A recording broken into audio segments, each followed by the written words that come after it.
Rebellions are built on hope.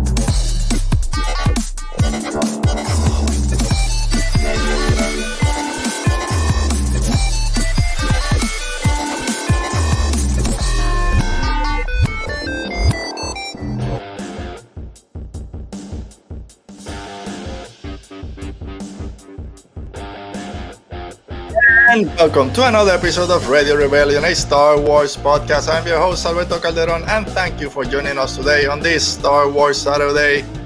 We're back to basics. It's just me today, no guest, no co-host. Otis not here. He's in his engagement party, so we understand a very important day.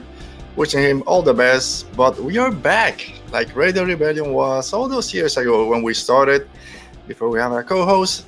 And you know, I had a few people calling and say, hey, if you need any help, shout out, we'll be there. And I thank all of them, but I wanted to just go back to this basic, just me, a microphone, and a lot of Star Wars talk. So this can either be a 30-minute show or a 2-hour show, depending on how much I'm allowed to talk, but it won't be that bad. Don't worry about it. We are here to have fun today. A lot of Star Wars talk, Mandalorian, the Bad Batch. We had 2 great episodes, a lot of talk out there about these episodes, and we're gonna jump into it. It's gonna be interesting to see where I land. I've been up and down on my thoughts on it. Everything was good. I just have a few thoughts, and then of course we'll finish with a little bit of talk on The Last of Us, since we had the ending to the first season earlier this week. So no more shows from The Last of Us. We gotta wait till season 2, but let's go ahead. Let's start. But before I start, as always, if you're watching this today live here, thanks for joining us.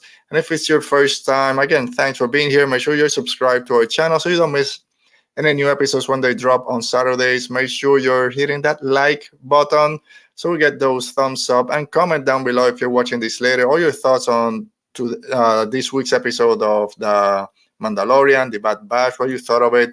Did Mando get his show hijacked by Dr. Pershing? Doesn't matter. It's all Star Wars, so all these shows are interconnected, so who cares if they're not in the show? And then of course the Bad Batch, we're coming to the end of season 2. I think we have like 3 episodes left of the Bad Batch. It's going to be very interesting to see how that show ends. And let's say hi to a couple of people out there in the chat before we start. As always, our friend, she's always here, our prima. Hola Mo, how you doing? Thanks for joining us today. And of course, Michael from the 2med2 Network, one of those guys out there that said that if I needed any help, he would jump on the show and give us a shout and help out. But thanks, Michael, for as always. We got to get you back, but I need time, because when you're here, it's a 2-hour show at least. So I need to prepare for that. And our friend Dale Erdman is here, just finishing up something. But thanks for being here, Dale. Thanks to everyone, Mo and Michael, for being here today. Boy, if you guys are ready, I'm not ready. Let's talk Star Wars, and it's all about Star Wars on TV. Star Wars on TV.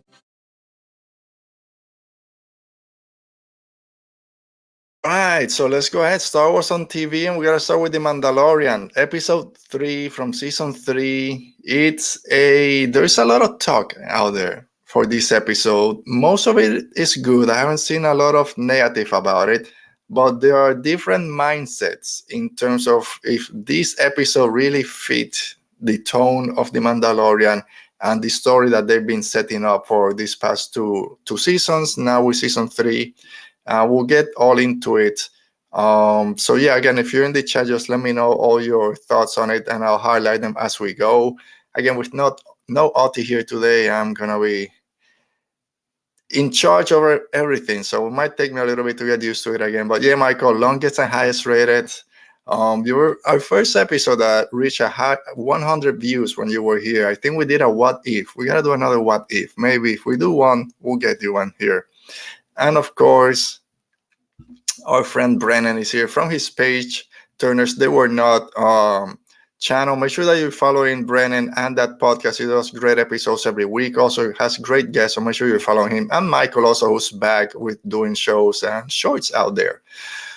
So let's go ahead. So it starts right where we left off in the previous episode of The Mandalorian. Bo-Katan has just rescued Din from his deep in the pool. It got confirmed he wasn't pulled down by the mythos, so he just missed that last step, being the Din Djarin that he is, and just went straight down like 50 meters. For some reason, he couldn't I get that Beskar is kind of heavy, but they're both outside. Bo-Katan is still with her mind blown about seeing the Mythosaur, but Din Djarin just laying down on those steps. 10-7, like we said, 10-7, like we say in Puerto Rico. He's passed out, no CPR, no chest compressions, anything. He's just there dead. And Bo-Katan is just waiting there. And he thankfully starts coughing and wakes up. But it was a very cool episode, and he's ready to go. She's like, yeah, eyewitnesses, you're redeemed. Let's get out of here. And she's like, wait, I got to take my sample. I need that evidence, because we were wondering, how is he going to tell the armorer that he actually was redeemed? Well, he got the sample, and it's all about that starfighter fight, that jet fighter fight that we got when they get back to Kalevala, or in their way to Kalevala. All these TIE defenders, or not TIE defenders, where were they? Whatever, TIE fighters, TIE Interceptors, I think they were following the Mandalorian fighter, which is one of my favorite, Corn fighter gauntlet. So we have a great dogfight, and then Din Djarin said, just drop me. I got my jetpack. I can make it to the N1. I'll give you some backup. And it was a great scene. I'm not going to lie. Awesome action scene. Great scene. Both of those starships going against the TIE fighters. Gotta give one up, pour down some. For Bo-Katan's droid, her castle got destroyed, and then he's just there. Poor droid, just holding down the fort, and he's probably dead. I love that droid, and now he's gone. Poor Bo-Katan, all her homes get destroyed. One funny thing is when she says, when Din Djarin is saying, "Oh, let's just get me back to my ship. I gotta go to the armor to get redeemed," and she's like, "Oh, I was gonna invite you over for a feast." Like, you don't get. It's just you. What feast? It's just this isn't Boba Fett throwing those parties in Tatooine. It's just Bo-Katan and her droid, and there's no feast. So it's gonna be there's no food for so many people.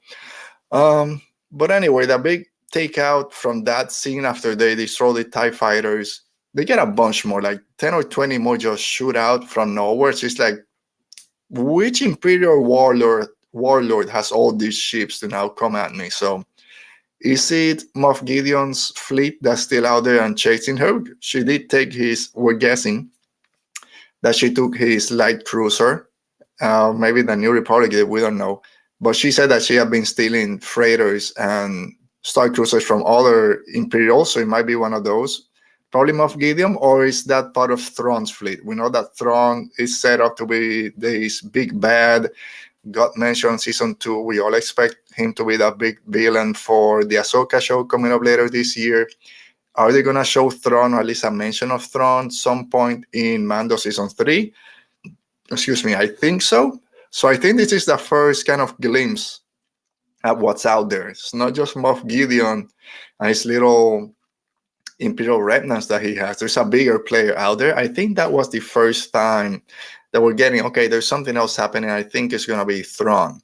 And that kind of ends this scene. Din Djarin tells her, oh, I'm going to give you some hyperspace jump coordinates, a place we can go. They're not going to be able to track us, and we'll head out there. And they just jump to light speed, and then we jump to everything happening on Coruscant. But before we go there, let me see what you guys are saying. So Mo is adding, she says, Mando was so different. I digged it. I love the setup of seeing New Republic failing. And that was the biggest, I guess, the biggest kind of gut punch is this scene, is seeing how early, 5 years after the end of the Empire, the New Republic is already, this isn't gonna last. And I'm surprised it lasted all the way till the Force Awakens. So Michael is saying, very important storytelling episode, just too long for the gotcha moment in the middle. Could have cut it in half. We all knew she wasn't on the up and up. And that Mando is horrible compared to Andor. I hated Mando. It was just like Andor. We'll talk about that. Yeah. And Thrawn, of course, is going to be ties into Ahsoka. I agree. I was going to wait till later, but I do agree that that middle part was a bit too long. I think it was about 40 minutes, that middle part. I think we got to do it in 20.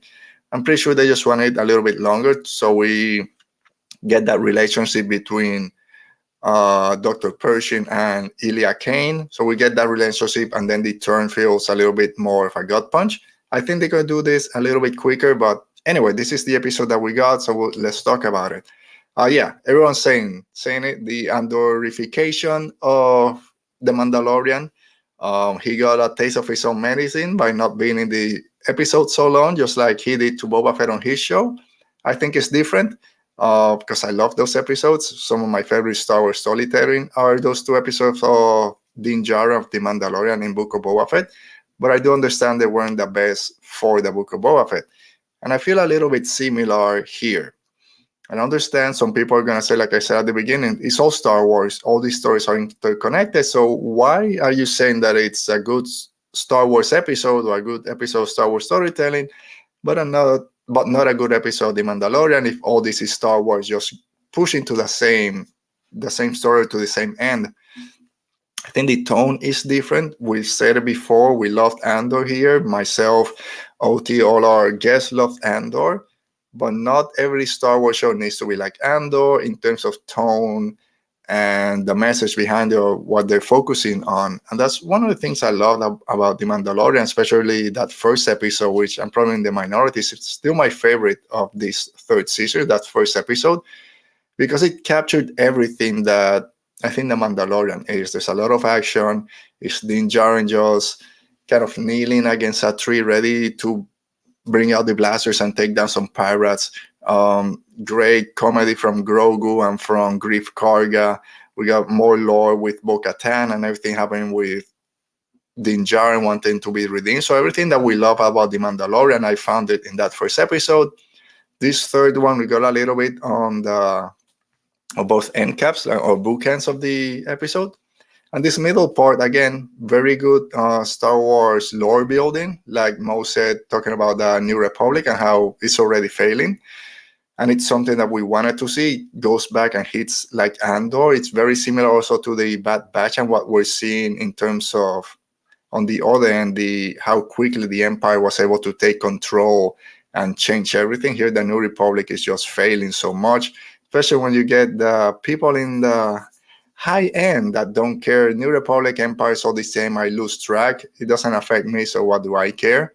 And we see this with The Last Jedi when DJ steals the ship and shows Finn that, hey, it's all the same coin.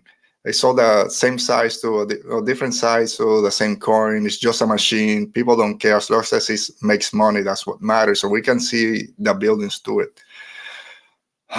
And at the end, I'm going to give kind of my idea why they went this route instead of just doing more the Mandalorian type of story. So it has to do, I think, to the new Rangers of the New Republic being canceled. I think this was part of it, and they just had to shove the storyline there. But anyway, in terms of visuals, acting, storytelling, it was great.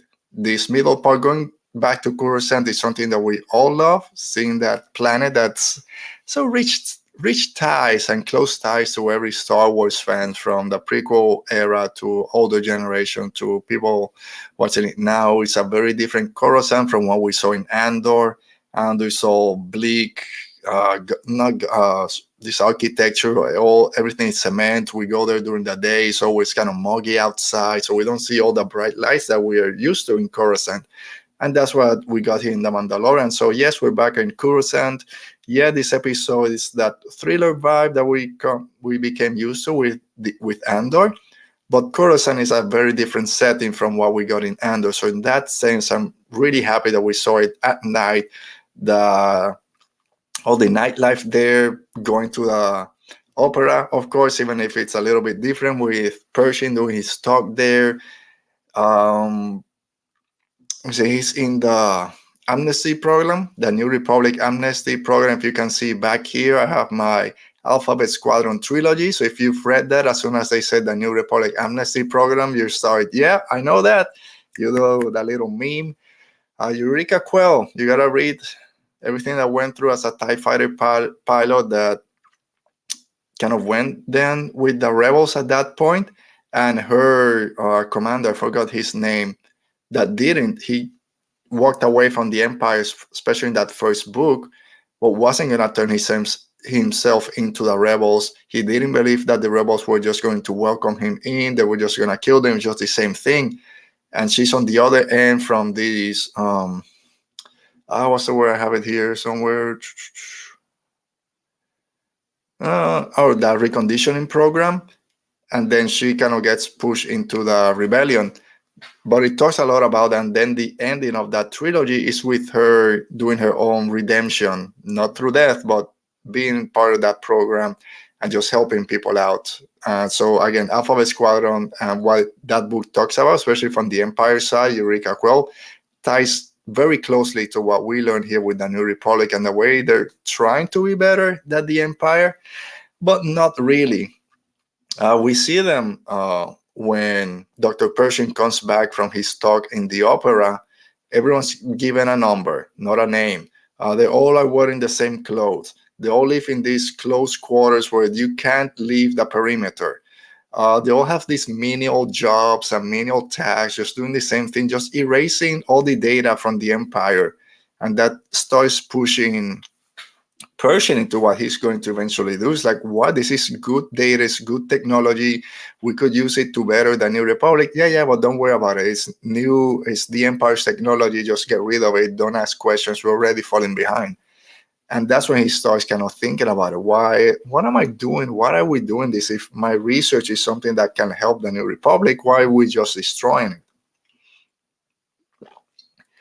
And this is when Elijah Kane comes around. We all saw her in season 2 as being this communications officer for Moff Gideon. And now we got a lot more with her. Thank you for naming her. Dave Filoni and Jon Favreau, that's a running joke that we have here, especially with some of our guests, how they don't name characters. So I'm glad that we got a name for her, a little bit more of her backstory and why she's doing things.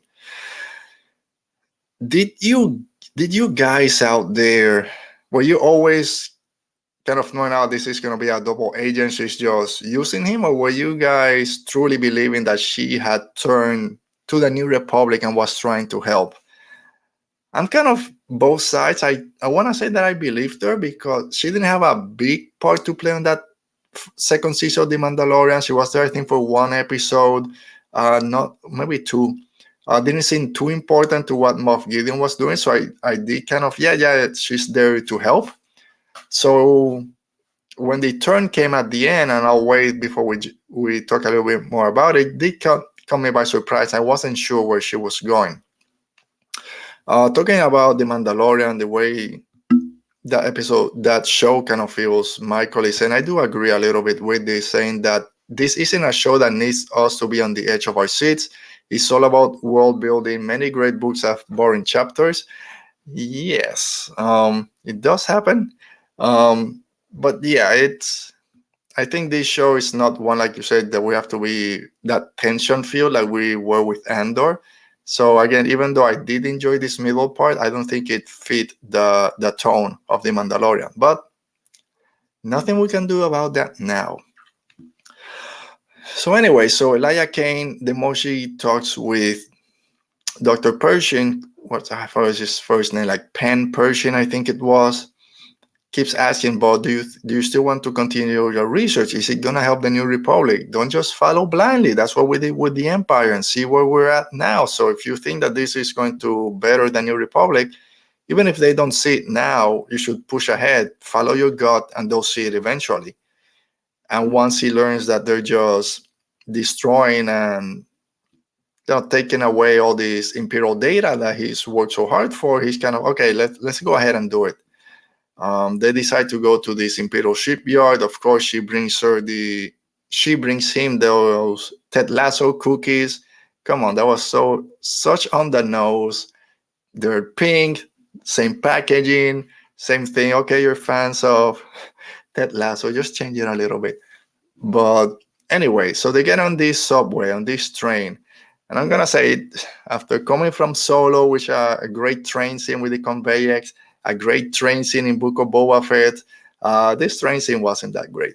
I know it was different. It doesn't have to be action-packed. I didn't feel the tension in it. I don't know why they need tickets. This is Star Wars. You don't need tickets to get on the train. That's annoying. Everything's through an app. If I take a bus now, I show them an app. Yeah, I paid. Okay, get in. We're not showing tickets. This isn't the Polar Express when Tom Hanks is out there just clicking tickets to make sure. You pay, you get the coin, go through the turnstile, you're in. Anyway, that's separate. So they make it all the way to the Imperial shipyard. We got that scene that we all saw in the trailer about this Star Destroyer there. We didn't know. A lot of theories were out there. Is this Moff Gideon's fleet that's getting decommissioned? Is his Thrawn's fleet getting ready to attack? What's going on here?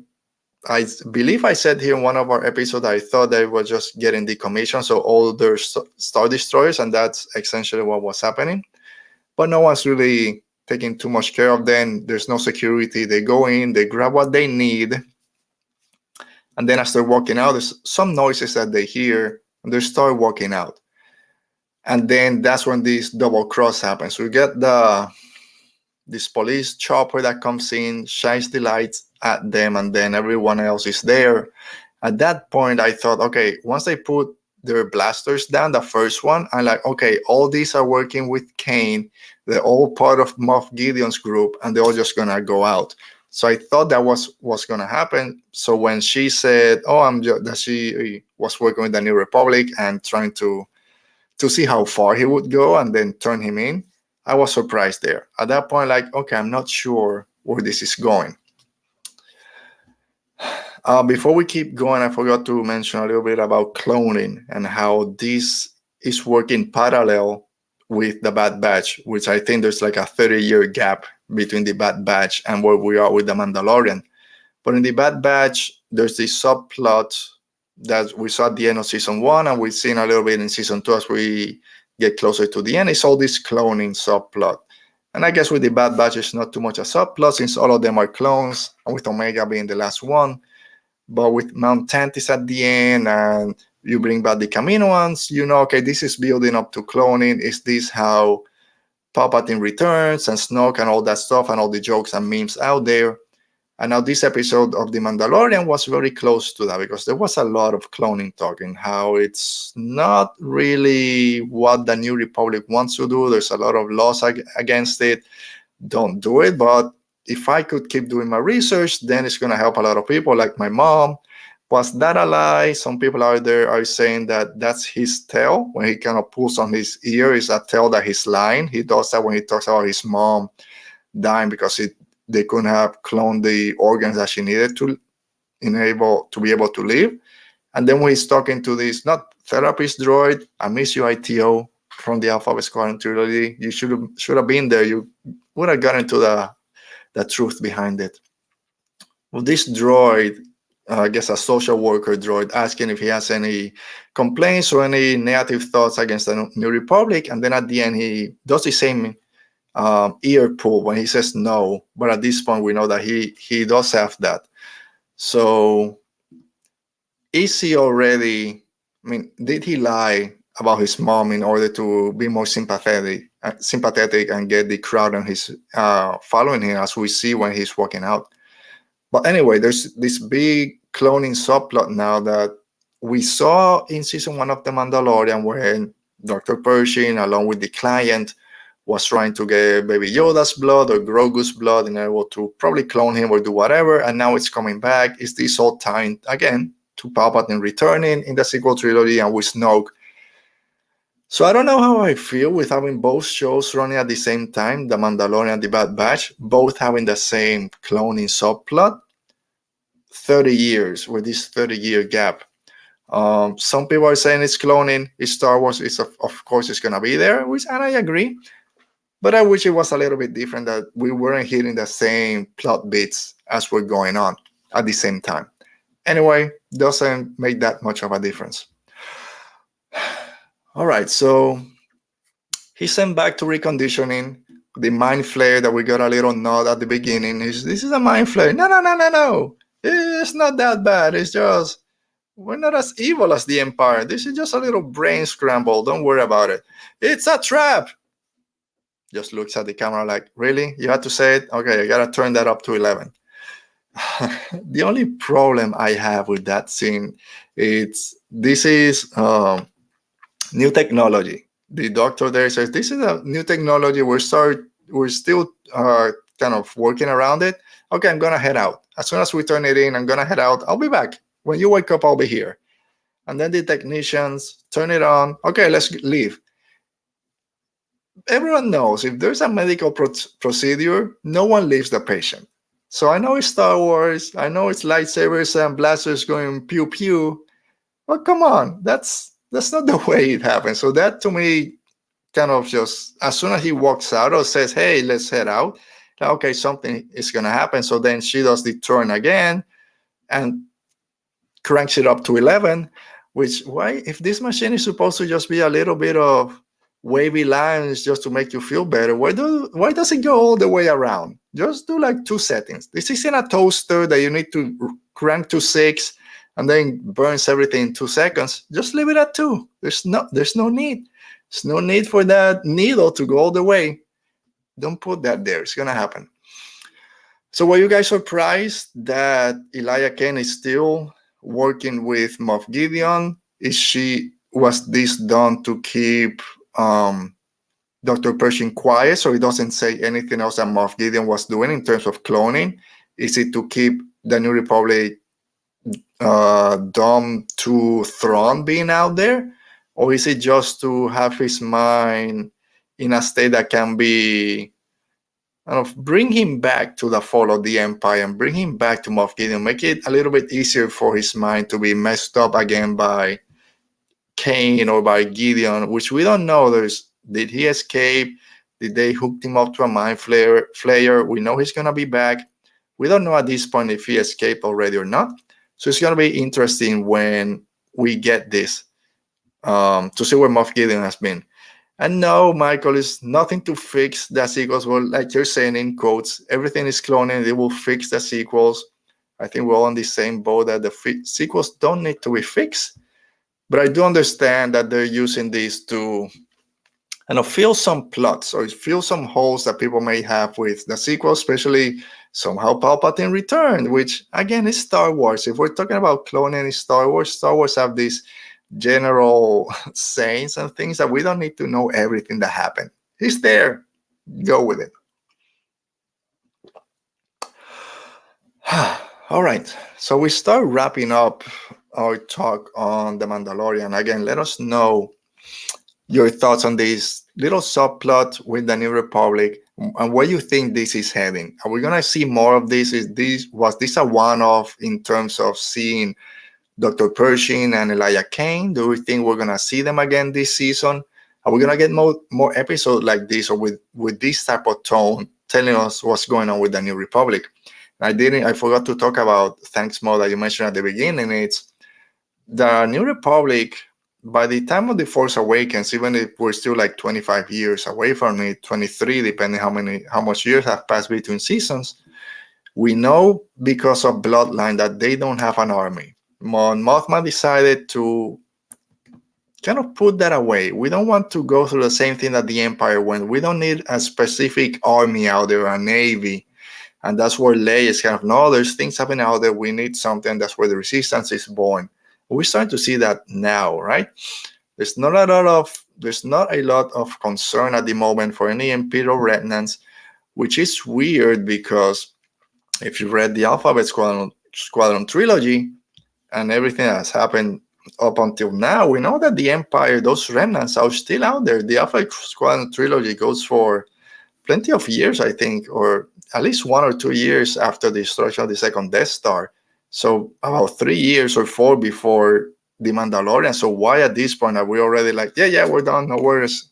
Let's just change everything, give everyone numbers, have them do the same job. It's this high-class prison, basically, where they're living. I like that apartment. That apartment that Pershing had was pretty nice for being in this reconditioning program.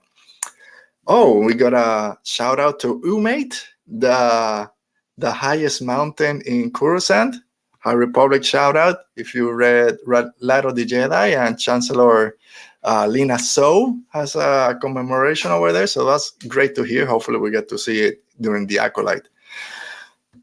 All right. So yeah, Mo, I hope we see her again. can't believe I just forgot the name of the actress, which been in my mind for weeks now, because she was also in the latest Ant-Man movie, Quantumania. Kathy O'Brien, and she's been everywhere. She's a great actress, so hopefully we do get to see more. And yeah, support her rights, especially her wrongs. Again, she did a great job. I don't mind her acting in this and the way that plot kind of worked out. It's just a placing of it. So I'll come back to this in a minute. Let's finish talking about the episode. We go back then to kind of cap off where the episode started with Din Djarin and Bo-Katan going to this planet. I don't think we've heard the name of the planet or moon or wherever they are. It's a secret place where his covert is with the armorer, Paz Vizsla, and all this. So they get there and like, okay, here we go. I've been waiting a year and a half or a season and a half for the confrontation between Bo-Katan and the armorer. The armorer is, this is the way, you don't remove your helmet. And the Bo-Katan is, that's just a code. What are you doing, Din Djarin? Here we go. It's gonna get there. And then Paz Vizsla meets her, which we know Vizslas and Chris have a little bit of beef. Oh, who are you, Night Owl? Cool shout out. Oh, I'm Bo-Katan Chris, or Bo-Katan of the Chris clan, of Clan Chris. And it's like, you're both apostates, so get out of here. No, I bathed in the waters. Yeah, I saw it. Oh, let's talk to Armor, see what's going to happen. Just a little water. Yeah, you're right. You're redeemed. Did you also get in the water? Yeah, I have to save his ass when he fell down and couldn't get back up. All right, you're both redeemed. This is the way. And that's it. Really? I've been waiting a year and a half, or a season and a half to have these two Mandalorians with very different points of view on what makes a Mandalorian a true Mandalorian, and nothing came out of it. It's like, yeah, that's it. You took a dip in the water. We're all friends now. And that to me was a big letdown. I wanted to have more between Bo-Katan and the armor. I think that something has been built up for so long that not to have it felt like a mistake. But, and you're putting it down there, Mo, getting before I get to talk about what you say, maybe they'll expand on it more later in the season. I think you're right, because two reasons. Bo-Katan, to start with, she didn't say this is the way. She's not, I don't believe that she's now part of this Mandalorian with Children of the Watch. I don't think she's all in. I know she's still debating now that she saw the Mythosaur, the waters were there, so some of her beliefs are getting pushed.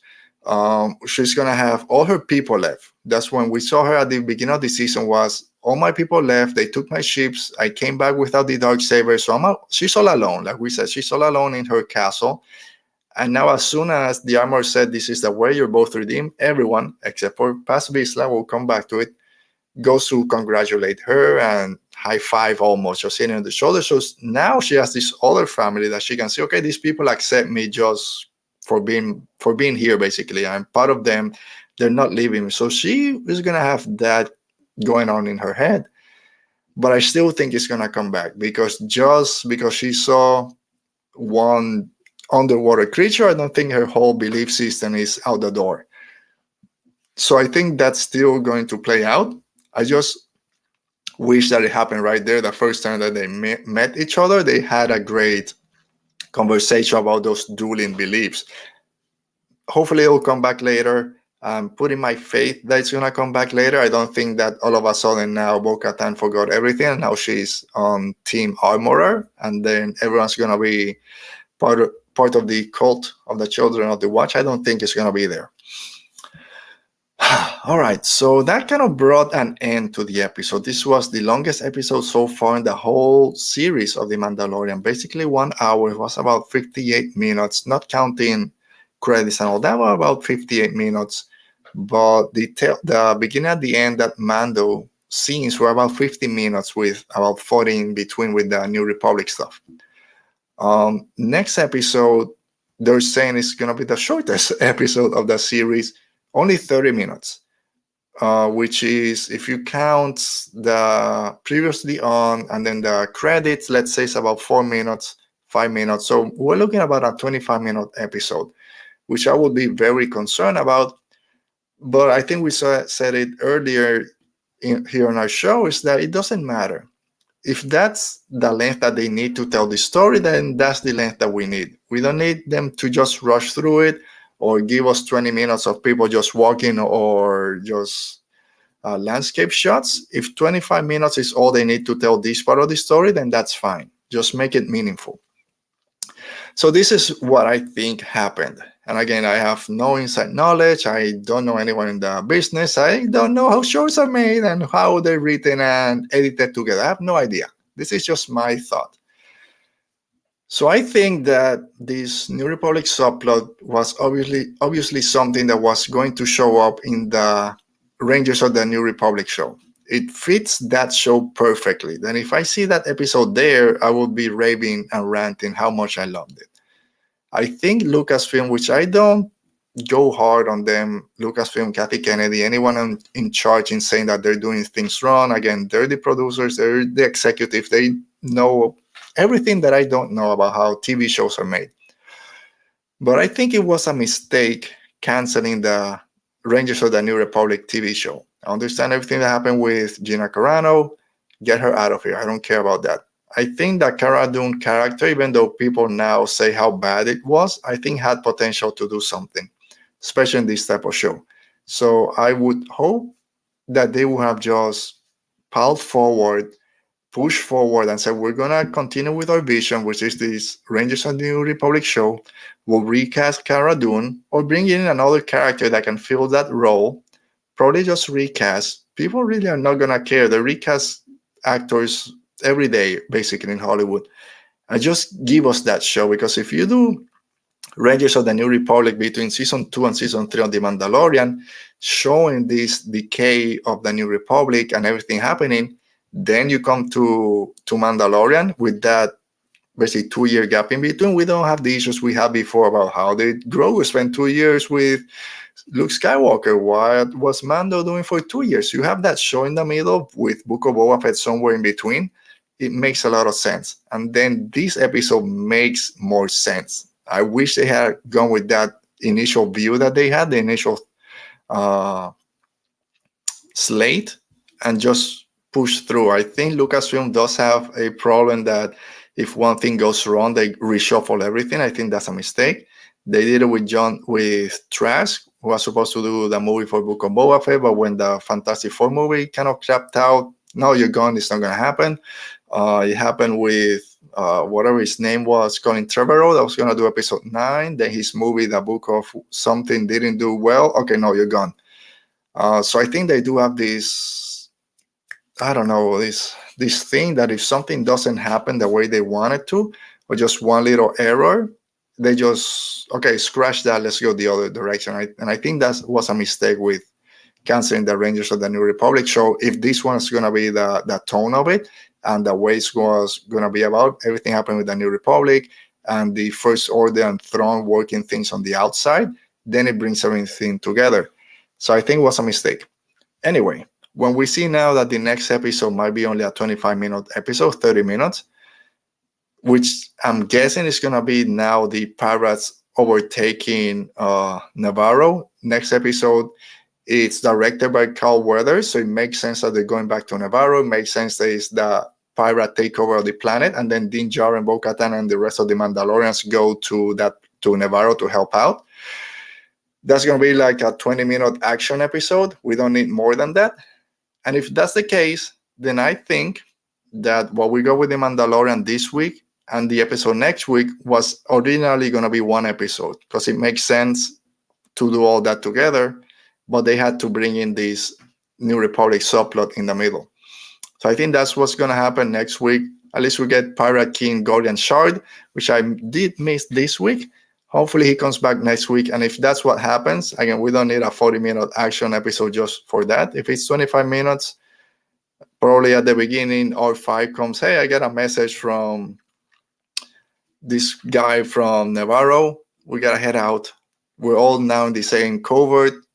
Everyone helps. I think that's going to be it. And that's why it's going to be a shorter episode. Just makes sense to have it together. One of the issues I'm having with this season is the way it's so far being structured. I mentioned at the beginning with the first episode, Even though I did love it, going to see Bo-Katan didn't make sense to me for that episode. So the way it's getting caught up is kind of weird. But anyway, after next week, we're going to be halfway through the season, which is going by pretty fast. So we'll see where we're at that point. It's The Mandalorian, it's Star Wars. We have Grogu there. So I do enjoy it, and I can't wait for next week. All right, guys. So let us know any other thoughts that you have. If you're in the chat, let us know. We're going to go talk about the Bad Batch in a minute. And if you're watching this later, also let us know in the comments all your thoughts about The Mandalorian, The Convert, episode 3 of season 3. But now let's switch paces a little bit and talk about the Bad Batch and Pabu. I think that was the name. Pabu. So the Bad Batch, they're on a job with Pirate Fee, which is not a pirate. She doesn't steal things. She liberates items. She's a liberator of artifacts. They're on this bar or something, this cantina, and they're getting double crossed. It was a Temple of Doom homage, the beginning of Temple of Doom. We got the poison worms from Attack of the Clones showed up. So prequel crates, drink up. So a very good setup. Hunter being Hunter and the Batch just wrecking shop. But anyway, they get on the ship, and we talked about it before. What's going to happen with Sid? They're going to slowly push her away. And we started seeing this also. Yeah, Mo is saying that the Bad Batch has been hitting home runs lately. And I agree. Last couple of episodes have been very good. I'm not on the camp that says that the Bad Batch has been better than The Mandalorian. But I do see it. The talk is out there. A lot of people are saying this, where they're enjoying the Bad Batch more than the Mandalorian so far, and that's great, right? Because animation unfortunately gets a backseat to live action, even though I prefer live action. A lot of people don't know what's going to happen with the Bad Batch if we're going to get a third season. The way streaming works, everything's getting canceled left and right. Willow, there's still hope for you. And of course, putting the Mandalorian right then as the Bad Batch is gone is taking away some of the views. So I do enjoy seeing that the love for the Bad Batch is still there, even though it's not my favorite series. The love for it is still there. The group is ghosting Sid. Sid said she's been trying to contact them for about 20 rotations. Oh, excuse me. I guess that's 20 days. That's a big, almost 3 weeks with no contact. So that's going to be very interesting to see how it all works out. Fee tells them you don't want to double cross Sid. Sid knows about them, some of their secrets, and Omega, we talked about before. Is Sid going to be the one that betrays them and gives the Empire information about Omega? It's pushing to that scene. But then Fee tells them, you know what? Maybe you're not cut out for this. Maybe take a break. Come with me. Let's go to Pabu, which I don't remember if she said that's her home planet or just because it's filled with refugees. It's also where she grew up. Maybe she was a refugee and that's where she kind of has her base. This is where she takes those artifacts that she liberates. And then, like she also said, Omega needs a friends her age, her gender, not you guys going on missions every time. She needs to be surrounded by kids, have that experience. And that's what she gets. As soon as she gets to Pabu, she meets someone there. I forgot the name of the mayor of Pabu, who knows everyone. This big guy, big lovable guy, just pairs so well with Wrecker. But it gives the Bad Batch this scene, this idea of what life can be like after Sid and after doing missions. Are they ready to just hang it up and say, you know what, we've done enough. Let's just take our time. But of course, it's the Bad Batch in Star Wars. It can't end like that. So we have this tidal wave that comes. There's some tremors, earthquake, a tsunami is coming. And they have to get out of the city, help everyone out. And they're working together there to save people. They don't have to go and battle the Empire, battle Stormtrooper, just saving people on this planet, on this city, which is something they could do if they lived there. Tech is having a girlfriend with Fee. We have a new ship out there, Fee Tech or whatever we're going to call them. And I keep saying, I hope, I don't think that someone from the Bad Batch crew is going to die by the end of season 2, but if someone does, it's going to be Tech. I think they've been telegraphing it. Omega spent most of her time with Tech, also with Echo at the beginning of the season. Now he's gone, so that was a gut punch. With Tech, they're also kind of showing a lot of him. Now this connection that he has with Fee, I'm afraid that Tech might not make it, or at least be the one that will be in danger by the end of the season. So we'll see where that goes. We didn't get nothing with Crosshair this season, nothing with the Empire. So it was a smaller episode, more contained. Just seeing the Bad Batch relax for a second and seeing what life might be. And they told the mayor, who here will help you rebuild. So they're not just leaving, they're going to be there for a while, because that place got pretty destroyed, those lower levels. So it's going to be interesting to see how they fix the place up, if they decide to stay.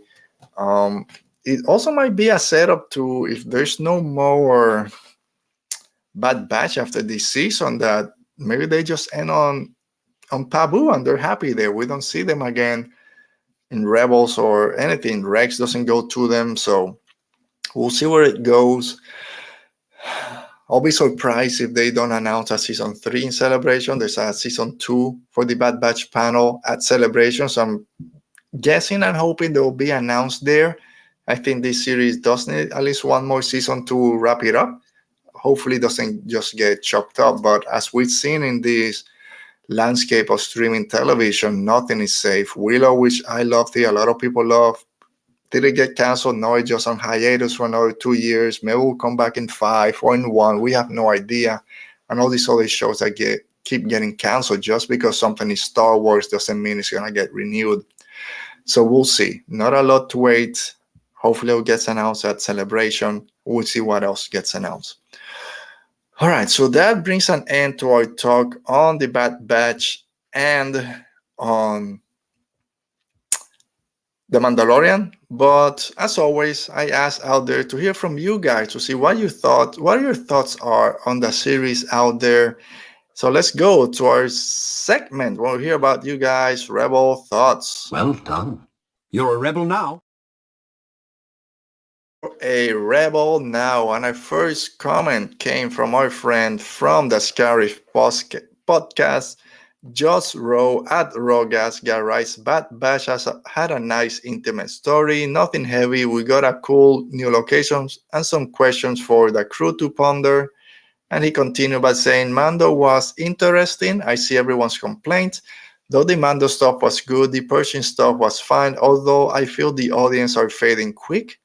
Let's talk about both of these separate. We did mention this before. Mo also said it, that the Bad Batch has been hitting it out of the park recently, a nice intimate story, and we mentioned what this means now to the Batch. They have, like Rose saying, this new thing to ponder. Are we ready to retire? Now we have displaced people that embrace us. Can we stay here? So it's going to be interesting if someone comes to them to, hey, we need to go. When Echo and Rex come back, hey, we need to go do whatever and help the other clones out there, even help Crosshair. Maybe they're already laid back on Pabu. Hey, we found our Nirvana here. We don't need to leave to see what that scenario brings. It's going to be very interesting.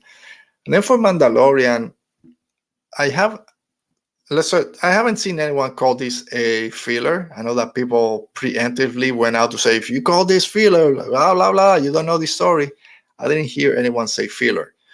But I've read, and I'm talking about Twitter, and it's been interesting that this season of The Mandalorian, people are more lukewarm on than the first two. First two seasons of The Mandalorian was pretty heavily favored for most of the fans. This season, they need help. Or now, that's not the right word. People are not as quick to shout praises at The Mandalorian so far this season. Maybe it's because Andor. Maybe it's because we gotten all these, since last we saw The Mandalorian, we got Book of Boba Fett, Kenobi, Andor, and now 2 seasons of The Bad Batch. So maybe people are expecting a little bit more. So I do see some of the issues there with the fans maybe not connecting. The only thing for me is some of the storylines are going pretty quickly. I thought that the whole convert thing getting redeemed was going to be most of the season, and it's already resolved by the end of the 3rd episode. So I do think that they're going a little bit fast to get to some other storyline that I'm not sure yet what it's going to be. Moff Gideon, the pirates. We'll see next week as we reach the midpoint of The Mandalorian. All right, well, let's follow with our friends on Twitter, Saturday AM0 at Stay Classy SDCC. This episode of Hashtag The Mandalorian shows Disney Star Wars. JJ and KK had a plan the whole time. They were playing chess when the haters were playing checkers. Continues on saying, when it's all said and done, it will be seen as a masterstroke that will be hard to ignore. Be patient and be rewarded. So this is almost kind of directly straight at me. Again, be patient. I love the sequel trilogy. I'm not a JJ hater. I know a lot of people didn't like what happened with The Rise of Skywalker, Rey, and Ben Solo. I engaged with the story that we got and I enjoyed it. So I'm a defender of both of them. So even though I've had some of my issues with The Mandalorian, I do hope it sticks the landing. But yes, this is all building to the sequel trilogy, which we've known even before the series started. We were told this is the beginning of the First Order.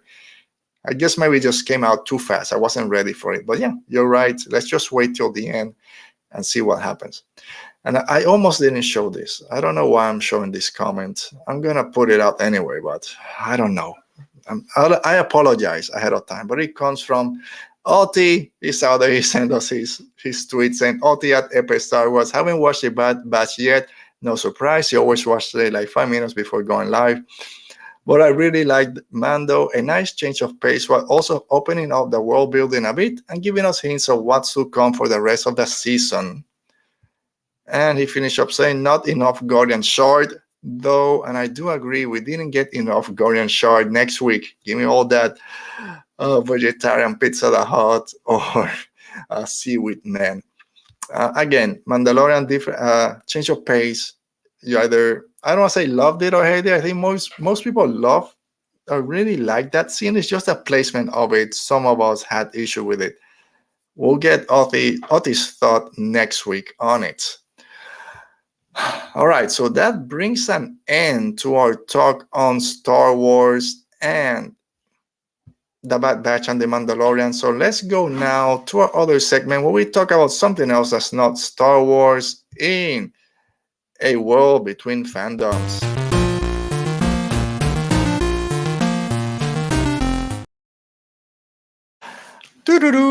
All right, the world between fandoms. The Last of Us, like I said, season 1 came to an end last Sunday. Tomorrow will be the first Sunday in 2 months with no Last of Us. A great series for someone who never played the game, didn't know anything about the story. I enjoyed this from beginning to end.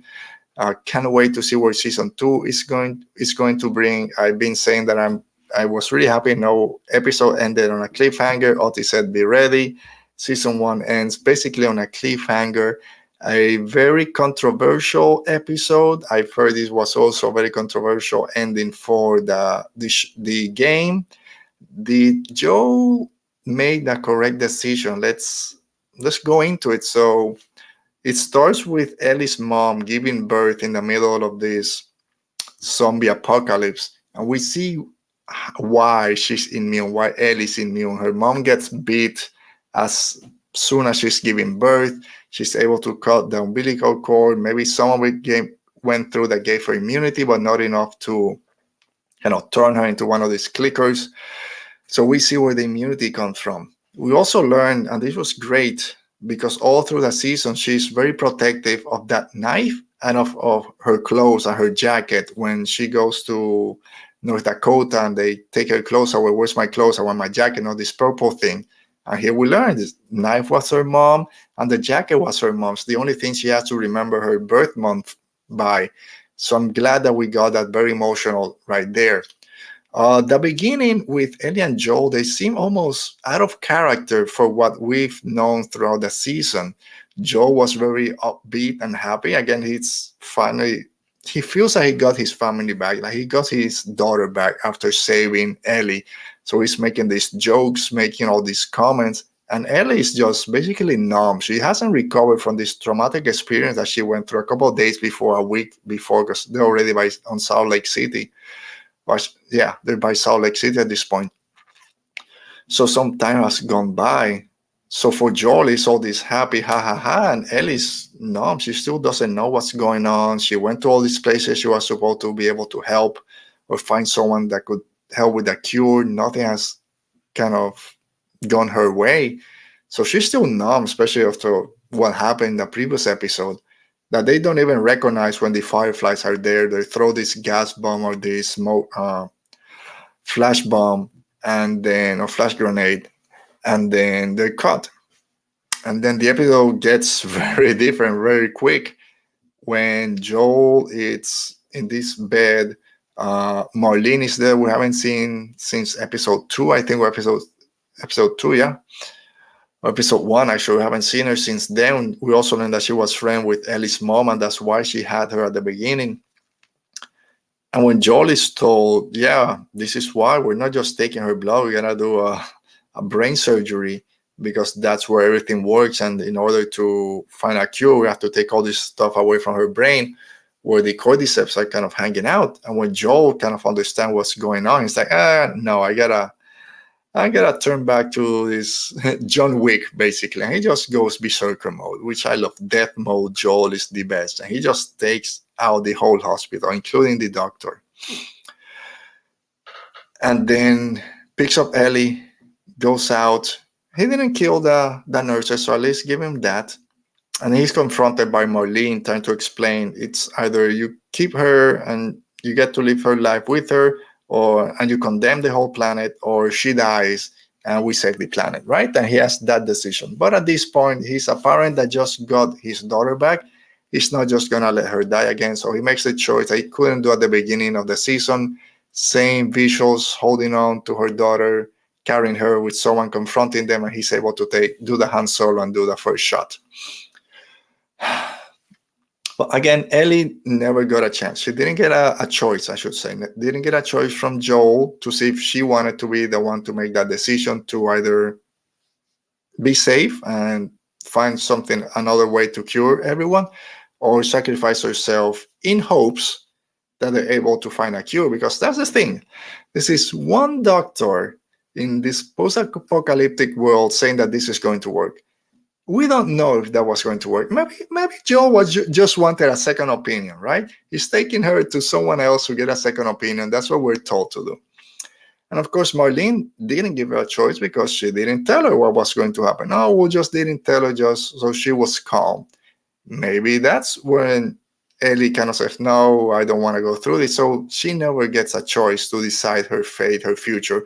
The reason for her to be there, she never gets that. And by the end, when she asks Joel, hey, swear to me that what you just told me was the truth, that they couldn't help out, there were that there are other people out there immune, so they'll use someone else, just swear to me. And he said, yeah, that's right. She knows he's lying. And then the episode ends there. So it's a weird way, it felt a weird way to end the season. So we'll see where it goes for season 2. Haven't played the game. I'm not going to get any spoilers out there. But was Joel right in terms of taking that decision away from Ellie? And I know there's a lot of different debates out there, a lot of different reasoning. To me, I'm not seeing it as a viewer watching the episode and making my decision. I'm watching it as if I'm Joel at that point, and I have one of my kids, my only kid, with me. And it's either given to this doctor that you've never met in the hopes that killing her is going to save everyone. How are they going to distribute the vaccine, all that stuff, all that logistic behind it? You have no idea. Or screw that, I'm going to save her, take her with me, and live together happily ever after with my kid. And maybe in the years to come, we find another way. I would 100% do what Joel did. Maybe not kill everyone, but I would take her. I wouldn't just sacrifice her in terms of hoping for the best. As a parent, I'm sorry. It's the train debate, right? Either turn the crank and don't roll over these 3 people on that track. But if you go this way, then you crash the train and everyone dies. So where do you decide? When one of those is your family member, especially if you just lost some of them and you have the chance to save the other, you're going to take it. So I 100% understand Joel's decision to save Ellie, and I don't care what anyone else says if they're wrong. But Mo is saying, I love all the debate around this episode. I don't blame Joel for protecting Ellie, but when she asked him for the truth, I think she should have told her everything. And I thought he was, because that's the Joel from the beginning of the season that would have said the truth at that point. And that's why I said that they felt out of character by the end. But again, for him, he just got his daughter back, or he has someone now that he wants to protect. So he lied. I was 99% sure he was going to tell the truth. So very surprised that it didn't. But I guess that's what makes this game, this season, this series so great and so important to have these conversations, because it went completely the opposite way that we thought. And then it pushes to what season 2 might likely be. How much is Ellie going to trust Joel now going forward? All right, so that brings an end to our episode. Look at that, 1 hour on the dot. Perfect. All right, so as we start saying goodbye, I want to start by thanking everyone that was here. Mo, Michael, Dale, Brennan, thanks for joining us today. It's always great when you guys are here. Even though I'm by myself, we have this back and forth going, which is what makes Radio Rebellion a great show and something different from everyone else out there that does great Star Wars show. I think the interaction with the chat is something that I always enjoy and love when we get to do it. So thanks to you guys for being here again every week. Our friend, our co-host, Oti, will be back next week. We'll be talking about Book of Boba Fett. No, we're not Book of Boba Fett, the Bad Batch, the Mandalorian. We're getting closer to Star Wars Celebration. Thanks, Mo, for being here. Prima, take care. See you next week to everyone. We'll see what news items come between now and Celebration. Young Jedi Adventure from the High Republic got pushed to April 26th, I think. So right the week after the Mandalorian ends and before Star Wars Celebration, before Visions Season 2, I should say. We're getting that. So thanks for being here. We'll see you guys next week. And as always, stay safe, be safe, and may the Force be with you.